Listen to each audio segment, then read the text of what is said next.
La soberanía divina. Por Charles Haddon Spurgeon. ¿No me es lícito hacer lo que quiero con lo mío? Mateo 20:15. El padre de familia dice, ¿no me es lícito hacer lo que quiero con lo mío? Y de la misma manera el Dios del cielo y de la tierra les hace esta pregunta a ustedes el día de hoy, ¿no me es lícito hacer lo que quiero con lo mío? No hay ningún atributo de Dios que sea más consolador para sus hijos que la doctrina de la soberanía divina. Bajo las más adversas circunstancias, en medio de las tribulaciones más severas, ellos creen que la soberanía ha ordenado sus aflicciones, que la soberanía los gobierna y que la soberanía los va a santificar a todos.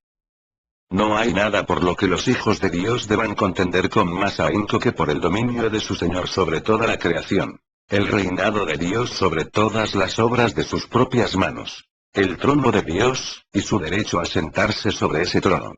Por otra parte, no hay doctrina más odiada por los hombres del mundo, y no hay otra verdad que hayan convertido en una pelota de fútbol, como la grandiosa, estupenda, y muy cierta doctrina de la soberanía del infinito Jehová. Los hombres permitirán que Dios esté en cualquier lugar excepto en su trono. Ellos le permitirán que esté en su taller para formar mundos y hacer estrellas. Le permitirán que esté en su casa de caridad repartiendo limosnas y entregando sus tesoros. Le permitirán que sostenga la tierra y mantenga firmes sus pilares, o que encienda las lámparas del cielo, o que gobierne las olas del océano, que siempre están en movimiento. Pero cuando Dios asciende a su trono, entonces sus criaturas rechinan los dientes. Y cuando nosotros proclamamos a un Dios entronizado, y el derecho que tiene de hacer lo que quiera con lo suyo, a disponer de sus criaturas como lo crea conveniente, sin consultarlos en la materia, entonces es cuando se burlan de nosotros y somos execrados, y entonces es cuando los hombres prestan oídos sordos a nuestras palabras, pues el Dios en su trono no es el Dios que ellos aman. Lo aman mejor en cualquier otro lugar de lo que lo hacen cuando Él se sienta con el cetro en su mano y su corona sobre su cabeza. Pero nosotros amamos predicar a Dios en su trono. Es el Dios en su trono en quien confiamos. Es el Dios en su trono a quien hemos estado cantando este día. Y es el Dios en su trono de quien hablaremos en este sermón. Sin embargo, voy a predicar únicamente acerca de una parte de la soberanía de Dios, y esa es la soberanía de Dios en la distribución de sus dones. En este respecto yo creo que Él tiene el derecho de hacer lo que quiera con lo suyo, y que Él ejerce ese derecho. Debemos admitir, antes de comenzar nuestro sermón, algo muy cierto, es decir, que todas las bendiciones son dones y que nosotros no tenemos ningún derecho a ellos por mérito propio. Yo pienso que cualquier mente razonable concederá esto. Y habiendo admitido lo anterior, nos esforzaremos para demostrar que Él tiene un derecho, viendo que esos dones le pertenecen, para hacer lo que quiera, para retenerlos por completo si así le agrada, o para distribuirlos si así decide hacerlo, para dárselos a algunos pero no a otros, para no dárselos a nadie o dárselos a todos, conforme parezca bien a sus ojos. ¿No me es lícito hacer lo que quiero con lo mío? Vamos a dividir los dones de Dios en 5 clases. En la primera clase tendremos los dones temporales. En la segunda, los dones salvadores. En la tercera, los dones honorables. En la cuarta clase, los dones útiles. Y en la quinta clase, los dones consoladores. De todos ellos diremos, ¿no me es lícito hacer lo que quiero con lo mío? Y entonces, en primer lugar, tenemos los dones temporales. Es un hecho indisputable que Dios no ha dado lo mismo a todos los hombres en los asuntos temporales. Que Él no ha distribuido a todas sus criaturas la misma cantidad de felicidad o la misma posición en la creación. Hay diferencias. Observen qué diferencia hay en los hombres en lo personal, pues vamos a considerar principalmente a los hombres. Uno nace como Saúl, que del hombro arriba sobrepasaba a cualquiera del pueblo. Otro vivirá toda su vida como Zaqueo, un hombre de corta estatura. Uno tiene un cuerpo escultural y es bello, y otro es débil y está lejos de tener una figura hermosa. ¿A cuántos no encontramos cuyos ojos nunca se han gozado en la luz del sol, cuyos oídos nunca han escuchado los encantos de la música, y cuyos labios nunca han pronunciado sonidos inteligibles o armoniosos? Camina por la tierra y encontrarás hombres superiores a ti en vigor, salud, y figura, y encontrarás a otros que son tus inferiores en estas mismas cosas. Algunos de los aquí presentes son preferidos muy por encima de sus semejantes por su aspecto físico, y otros caen muy abajo en la balanza y no cuentan con nada que los pueda llevar a gloriarse en la carne. ¿Por qué Dios ha dado a un hombre belleza y a otro no se la ha dado? A uno le ha dado todos sus sentidos mientras que a otro solo unos cuantos. ¿Por qué en algunos él ha despertado el sentido del entendimiento, mientras que otros están obligados a cargar con un cuerpo terco y lento? Nosotros respondemos y que los demás digan lo que quieran, que no se puede dar ninguna otra respuesta excepto esta. Sí, Padre, porque así te agradó. Los viejos fariseos preguntaban: ¿quién pecó, este o sus padres, para que haya nacido ciego? Sabemos que no fue a causa del pecado de sus padres ni del pecado del hijo que éste haya nacido ciego, o que otros hayan sufrido desgracias similares, sino que Dios ha hecho como ha querido en la distribución de sus beneficios terrenales, y así ha dicho al mundo: ¿no me es lícito hacer lo que quiero con lo mío? Observen, también, qué diferencia existe en la distribución de los dones mentales. No todos los hombres son como Sócrates. Solo hay unos cuantos como Platón. Eventualmente, por aquí y por allá, nos encontramos con un Bacon. Muy de vez en cuando conversaremos con un Sir Isaac Newton. Algunos tienen estupendos intelectos con los que pueden descubrir los secretos. Sondear las profundidades de los océanos. Medir la altura de los montes. Desdoblar los rayos del sol y pesar las estrellas. Otros no tienen sino mentes superficiales. Tú puedes intentar educarlos, pero nunca lograrás que sean grandes. No puedes mejorar lo que no está allí. No tienen talento y tú no puedes dárselo. Cualquiera puede ver que hay una inherente diferencia en la gente desde el mismo nacimiento. Algunos, con tan solo un poco de educación sobrepasan a quienes han recibido una preparación elaborada. Tenemos a dos muchachos educados en la misma escuela, enseñados por el mismo maestro, y que se han aplicado a sus estudios con la misma diligencia, pero uno de ellos destacará muy por encima del otro. ¿Por qué ocurre esto? Porque Dios afirma su soberanía tanto sobre la mente como sobre el cuerpo. Dios no nos ha creado iguales, sino que ha diversificado sus dones. Un hombre puede ser tan elocuente como Whitfield. Otro tartamudea aunque solo hable 3 palabras en su idioma natal. ¿Qué es lo que ocasiona estas tremendas diferencias entre hombre y hombre? Respondemos que debemos referirlo todo a la soberanía de Dios, que hace como quiere con lo suyo. De nuevo observen cuáles son las diferencias de las condiciones de los hombres en este mundo. Se descubren de tiempo en tiempo mentes poderosas en hombres cuyos miembros arrastran las cadenas de la esclavitud, y cuyas espaldas son descubiertas para recibir latigazos. Tienen su piel negra pero en la mente son muy superiores a sus brutales amos. De la misma manera también en Inglaterra descubrimos hombres sabios que a menudo son muy pobres, y hombres ricos que con frecuencia son ignorantes y vanos. Uno viene al mundo para ser cubierto de inmediato con púrpura imperial. Otro solamente podrá usar las humildes ropas del campesino. Uno habita en un palacio y tiene una mullida cama para reposar, mientras que otros difícilmente encuentran un lugar de descanso y nunca poseerán una cubierta más suntuosa que la paja de su propia choza. Si nos preguntamos la razón de esto, la respuesta todavía es: sí, Padre, porque así te agradó. Y así de otras maneras, al pasar por la vida, ustedes observarán cómo se manifiesta esa soberanía. A un hombre Dios le da una larga vida y buena salud, de tal forma que escasamente conoce lo que es un día de enfermedad, mientras que otro hombre se tambalea y encuentra una tumba casi a cada paso, y temiendo a la muerte siente que se muere 1000 veces. Un hombre aún en su extrema vejez, como Moisés, tiene un ojo vigoroso.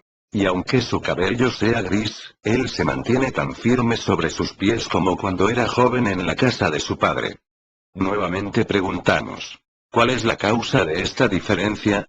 Y la única respuesta adecuada es que es el efecto de la soberanía de Jehová. Encontrarán también que algunos hombres son arrancados en la flor de su vida, apenas en la mitad de sus días, mientras otros alcanzan los 70 años y más. Uno parte antes de haber cubierto la primera etapa de su existencia, y otro ve que su vida se alarga tanto que se convierte en una carga. Estoy convencido que debemos atribuir la causa de todas estas diferencias en la vida al hecho de la soberanía de Dios. Él es soberano y rey y no hará lo que quiera con lo suyo. Vamos a dejar este punto, pero antes de hacerlo debemos detenernos un instante para terminar de reflexionar sobre él. Oh, tú, que has recibido el don de una noble figura, de un hermoso cuerpo, no te jactes de ello, pues tus dones te vienen de Dios. Oh, no te gloríes, pues si tú te glorías te vuelves feo en un instante. Las flores no se jactan de su belleza, ni tampoco los pájaros cantan a su plumaje. No sean vanas, hijas de la belleza. Ustedes hijos, no se exalten por su hermosura. Y, oh, ustedes hombres de poder y de intelecto, recuerden que todo lo que tienen es otorgado por un soberano Señor. Él ciertamente creó. Él puede destruir. No hay muchos pasos que separen al más poderoso intelecto del idiota más desválido. El pensamiento profundo casi toca la locura. Tu cerebro puede ser trastornado en cualquier momento, y estarías condenado desde ese momento a vivir como un loco. No te jactes de todo lo que sabes, pues aún el pequeño conocimiento que tienes te ha sido dado. Por tanto, digo, no te exaltes por encima de toda medida, sino que usa lo que Dios te ha dado para el servicio de Dios, pues es una dádiva real, y no debes despreciarla. Pero si el soberano Señor te ha dado un talento, y nada más, no lo escondas en una servilleta, sino que úsalo bien, y entonces puede suceder que Él te dé más. Bendice al Señor porque tienes más que otros, y dale gracias porque te ha dado menos que otros, pues tú tienes menos que acarrear sobre tus hombros. Y entre más ligera sea tu carga, menos motivos tendrás para gemir mientras prosigues tu camino hacia una tierra mejor. Entonces bendice a Dios si tú posees menos que tus semejantes, y contempla su bondad tanto en el retener como en el dar. Y hasta este momento, la mayoría estará de acuerdo con lo que hemos dicho. Pero cuando llegamos al segundo punto, los dones salvadores, habrán muchos que ya no estarán de acuerdo, ya que no pueden aceptar nuestra doctrina. Cuando aplicamos esta doctrina concerniente a la soberanía divina a la salvación del hombre, entonces vemos que los hombres se levantan para defender a sus pobres semejantes a quienes consideran como perjudicados por la predestinación de Dios. Pero no he sabido de alguno que se alzara para defender al diablo. Y sin embargo, yo creo que si algunas criaturas de Dios tienen un derecho de quejarse de sus tratos son los ángeles caídos. Por su pecado fueron arrojados del cielo de inmediato, y no podemos leer en ningún lado que alguna vez se les haya enviado algún mensaje de misericordia. Una vez echados fuera, su condenación fue sellada. Mientras que a los hombres se les dio una tregua, la redención fue enviada a su mundo, y un gran número de ellos fue elegido para vida eterna. ¿Por qué no contender con la soberanía tanto en un caso como en el otro? Decimos que Dios ha elegido un pueblo escogido de la raza humana, y su derecho de hacer esto es negado. Pero yo pregunto, ¿por qué no se discute igualmente el hecho que Dios ha elegido a los hombres y no a los ángeles caídos, o su justicia en tal elección? Si la salvación fuera un asunto de derecho, ciertamente los ángeles tendrían tanto derecho como los hombres. ¿Acaso no estaban colocados en una dignidad superior? ¿O acaso pecaron más? Creemos que no. El pecado de Adán fue tan deliberado y completo que no podemos imaginar un pecado mayor que el que cometió. Si los ángeles expulsados del cielo hubieran sido restaurados, no habrían prestado un mayor servicio a su Hacedor del que nosotros podremos prestar jamás. Si se nos hubiera permitido juzgar este asunto, habríamos liberado a los ángeles y no a los hombres. Admiren, pues, el amor y la soberanía divinos, ya que mientras los ángeles fueron hechos pedazos, Dios ha levantado un número de elegidos de la raza de los hombres para ponerlos entre príncipes, por medio de los méritos de Jesucristo nuestro Señor.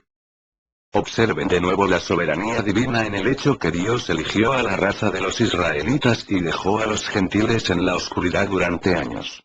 ¿Por qué Israel fue instruido y salvado mientras que a Siria se le dejó para que pereciera en la idolatría? ¿Acaso era esa raza más pura en su origen y mejor en su carácter que la otra? ¿Acaso los israelitas no tomaron miles de veces falsos dioses para ellos y provocaron la ira y el aborrecimiento del Dios verdadero? ¿Por qué fueron favorecidos por encima de sus semejantes? ¿Por qué el sol del cielo brilló sobre ellos mientras que todas las naciones de los alrededores fueron dejadas en la oscuridad, y millones fueron hundidos en el infierno? ¿Por qué?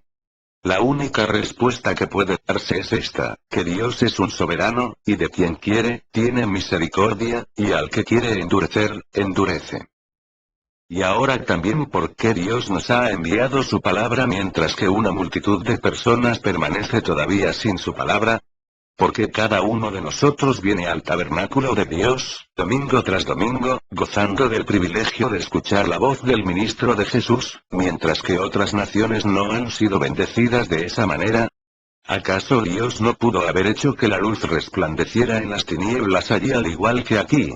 ¿No hubiera podido Él, si así lo hubiera querido, haber enviado mensajeros ligeros como la luz, para proclamar su evangelio por toda la tierra? Podía haberlo hecho si hubiera querido. Como sabemos que no lo ha hecho así, nos inclinamos en mansedumbre, confesando el derecho que Él tiene de hacer lo que quiera con lo suyo. Pero permítanme que recalque la doctrina una vez más. Contemplen cómo Dios despliega su soberanía en que de la misma congregación, entre quienes escuchan al mismo ministro, y oyen la misma verdad, uno es tomado y el otro es dejado. Porque es que para una de las personas que me escucha y que se sienta en aquella banca, y para su hermana que está sentada a su lado, el efecto de la predicación es diferente. Ellas han sido alimentadas sobre la misma rodilla, han sido mecidas en la misma cuna, educadas bajo los mismos sistemas, oyen al mismo ministro con la misma atención, porque es que la una será salvada y la otra será dejada. Lejos esté de nosotros tejer alguna excusa para el hombre que es condenado. No sabemos de ninguno. Pero también, lejos esté de nosotros el restarle gloria a Dios. Nosotros afirmamos que Dios es quien hace la diferencia. Que la hermana que es salva no tendrá que agradecerlo a sí misma sino a su Dios. Habrá también dos hombres que son borrachos. Alguna palabra predicada traspasará a uno de ellos de lado a lado, mientras que el otro se quedará sentado inconmovible, aunque en todos los aspectos ambos sean exactamente lo mismo, tanto en constitución como en educación. ¿Cuál es la razón? Tú responderás que tal vez porque uno acepta y el otro rechaza el mensaje del Evangelio. Pero entonces deberías preguntarte, ¿quién hizo que uno lo aceptara y quién hizo que el otro lo rechazara? Te reto a que digas que el hombre mismo hizo la diferencia. Debes admitir en tu conciencia que es Dios el único a quien pertenece este poder. Pero a quienes no les gusta esta doctrina están sin embargo levantados en armas en contra nuestra. Y ellos se preguntan, ¿cómo puede Dios en justicia hacer tal acepción entre los miembros de su familia? Supongan que un padre tiene un cierto número de hijos, y que a uno de ellos diera todos sus favores, y a los demás los dejara sumidos en la miseria, ¿no diríamos nosotros que se trata de un padre duro y cruel? Yo respondo que así es. Pero los casos no son los mismos. No es un padre con quien tienes que tratar sino con un juez. Tú dices que todos los hombres son hijos de Dios. Te exijo que demuestres eso. Yo nunca lo he leído en mi Biblia. Yo no me atrevo a decir, Padre nuestro que estás en los cielos, mientras no sea regenerado. No puedo deleitarme en la paternidad de Dios para conmigo mientras no sepa que soy uno con Él, y coheredero con Cristo. No me atrevo a reclamar la paternidad de Dios siendo un hombre sin regenerar. No se trata de una relación de padre e hijo, pues el hijo tiene un derecho sobre su padre, sino de rey y súbdito. Y ni siquiera una relación tan elevada como esa, pues hay un derecho entre el súbdito y el rey. Una criatura pecadora, no puede argumentar algún derecho sobre Dios. Pues eso equivaldría a que la salvación sea por obras y no por gracia. Si los hombres pudieran merecer la salvación, entonces salvarlos sería únicamente el pago de una deuda. Si los hombres pudieran merecer la salvación, entonces salvarlos sería únicamente el pago de una deuda, y Él no les estaría dando nada más de lo que debería. Pero nosotros afirmamos que la gracia establece diferencias para que sea verdaderamente gracia. Oh, pero algunos preguntarán, ¿acaso no está escrito? ¿A cada uno le es dada medida de gracia para provecho? Si a ustedes les gusta repetir esa maravillosa cita que a menudo se me viene a la cabeza, pueden hacerlo, pues no es una cita de la Escritura a menos que fuera de una edición arminiana. El único pasaje que se asemeja de alguna manera a este, se refiere a los dones espirituales de los santos y únicamente de los santos. Pero yo afirmo que, admitiendo la suposición de ustedes, si a cada uno le es dada una medida de gracia para provecho, sin embargo Él ha dado a ciertos una medida de gracia particular para que sea realmente provechosa. Pues, ¿qué entienden ustedes por gracia que sea provechosa? Yo puedo entender los adelantos del hombre en el uso de gracia perfeccionada, pero no puedo entender una gracia perfeccionada y usada por el poder del hombre. La gracia no es algo que yo uso. La gracia es algo que me usa a mí. Pero la gente habla de gracia como si fuera algo que ellos pueden usar, y no como una influencia que tiene poder sobre ellos. La gracia no es algo que yo pueda perfeccionar, sino algo que me perfecciona, que me emplea, que obra en mí. Y que la gente hable lo que quiera acerca de la gracia universal, todo eso es absurdo, no existe tal cosa ni puede existir. Pueden hablar correctamente de bendiciones universales, ya que vemos que los dones naturales de Dios están esparcidos por todas partes, más o menos, y los hombres pueden recibirlos o rechazarlos. Sin embargo, no sucede lo mismo con la gracia. Los hombres no pueden tomar la gracia de Dios y emplearla para transportarse ellos mismos de las tinieblas a la luz. La luz no viene a las tinieblas diciendo, úsame. Sino que la luz viene y ahuyenta a las tinieblas. La vida no viene al hombre que está muerto diciéndole, úsame, y ser restaurado a la vida. Sino que viene con un poder propio y restaura la vida. La influencia espiritual no viene a los huesos secos diciéndoles, usen este poder y revístanse de carne. Sino que viene y los reviste de carne, y la obra está hecha. La gracia es algo que viene y ejerce una influencia sobre nosotros. Únicamente la voluntad soberana de Dios nos convierte en herederos de la gracia. Nacidos a imagen de su Hijo, una raza creada de nuevo. Y nosotros les decimos a todos ustedes que rechinan sus dientes al oír esta doctrina, ya sea que lo sepan o no, que ustedes tienen una buena dosis de enemistad contra Dios en sus corazones. Pues hasta que no sean conducidos a conocer esta doctrina, hay algo que todavía no han descubierto, que los opone a la idea de un Dios absoluto, un Dios sin límites, un Dios sin cadenas, un Dios inmutable, y un Dios con un libre albedrío que a ustedes les encanta demostrar que poseen las criaturas. Estoy persuadido que la soberanía de Dios debe ser sostenida por nosotros si queremos gozar de un saludable estado mental. La salvación es de Jehová.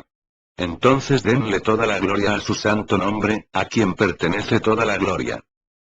Y en tercer lugar, vamos a considerar ahora las diferencias que Dios a menudo establece en su iglesia en cuanto a dones honorables. Hay una diferencia hecha entre los propios hijos de Dios, cuando son sus hijos. Fíjense en lo que quiero decir. Uno tiene el don honorable del conocimiento, mientras que otro sabe muy poco. Me encuentro de vez en cuando con un amado hermano cristiano con quien podría hablar durante un mes, y le aprendería algo cada día. Ha tenido profunda experiencia, él se ha asomado a las cosas profundas de Dios, y toda su vida ha sido un perpetuo estudio donde quiera que ha estado. Él parece haber recogido pensamientos, no simplemente de los libros, sino también de los hombres, de Dios y de su propio corazón. Él conoce todos los recodos y los embrollos de la experiencia cristiana. Él entiende las alturas, las profundidades, las longitudes, y las anchuras del amor de Cristo, que exceden a todo conocimiento.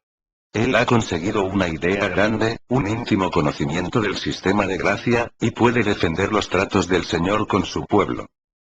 Luego te encuentras con otro que ha pasado por muchos problemas, pero que no tiene un profundo conocimiento de la experiencia cristiana.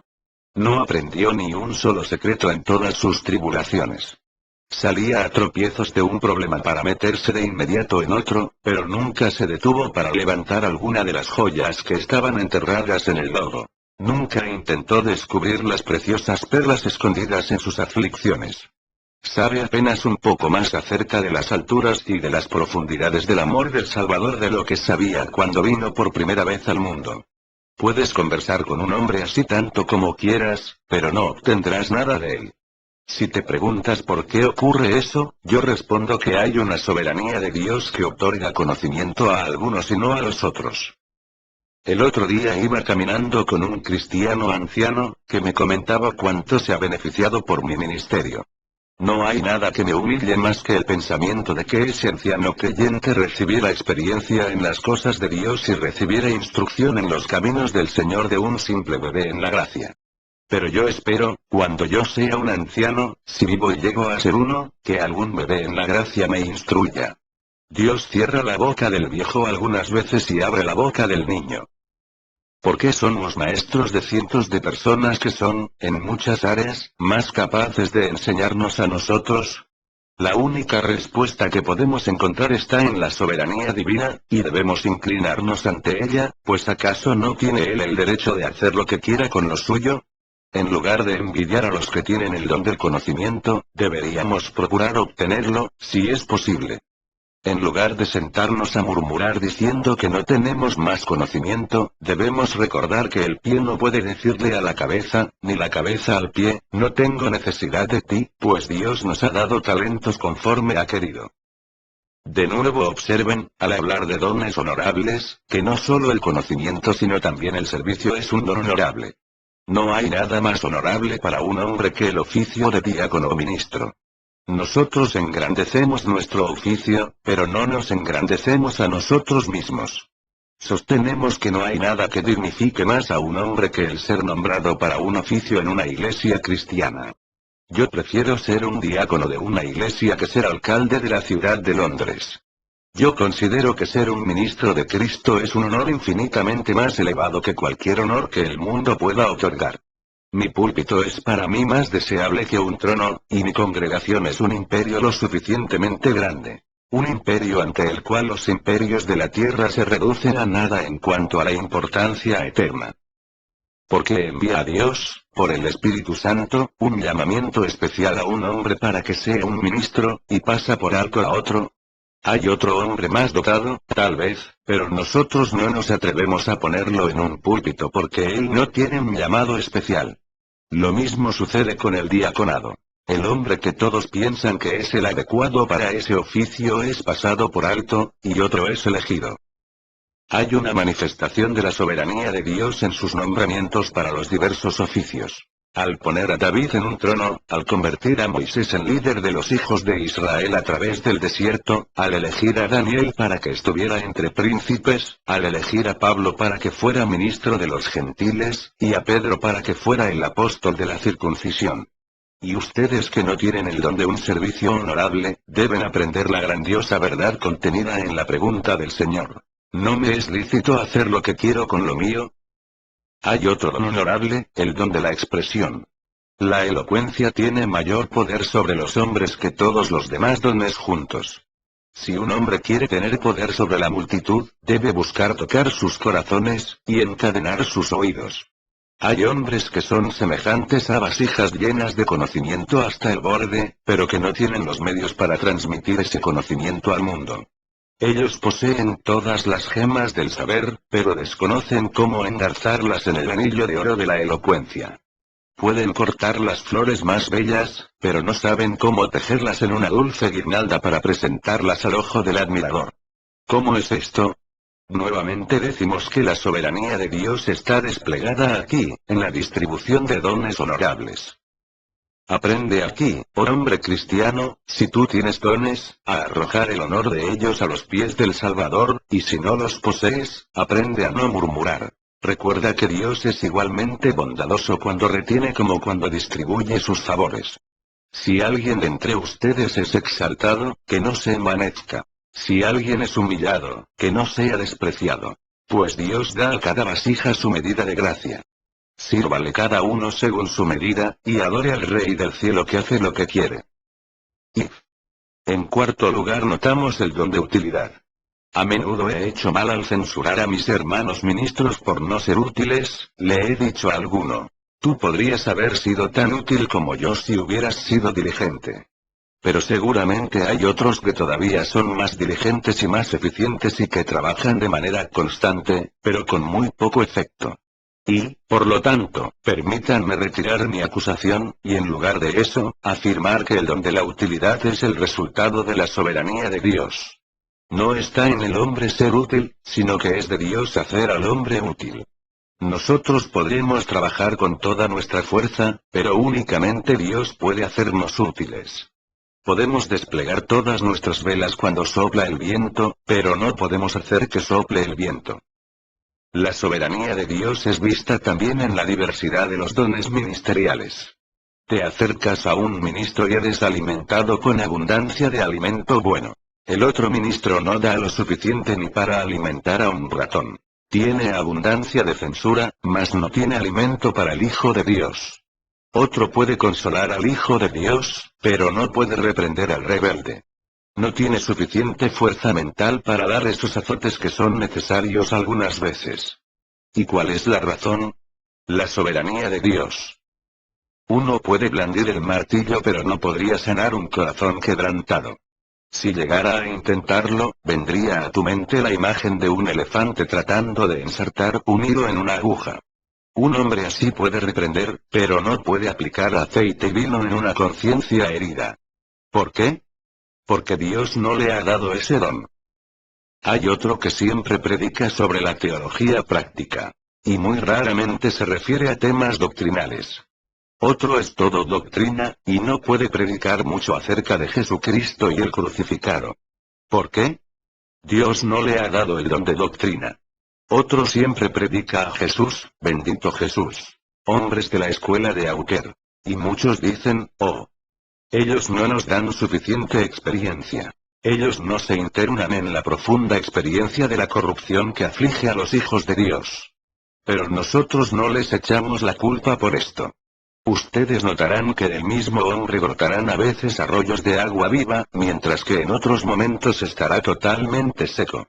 Un día domingo te retiras de la iglesia refrescado por la predicación, y el domingo siguiente no recibes ningún bien.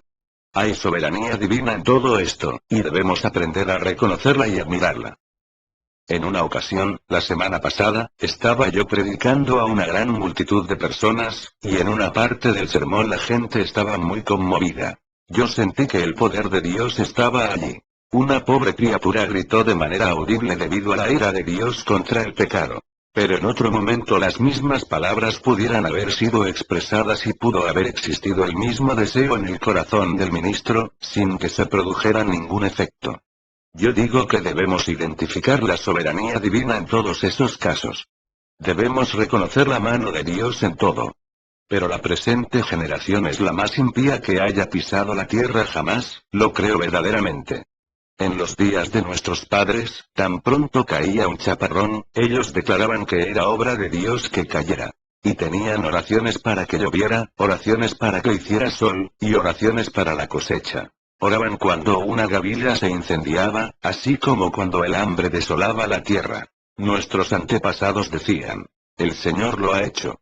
Pero ahora nuestros filósofos tratan de explicarlo todo, y atribuyen todos los fenómenos a segundas causas.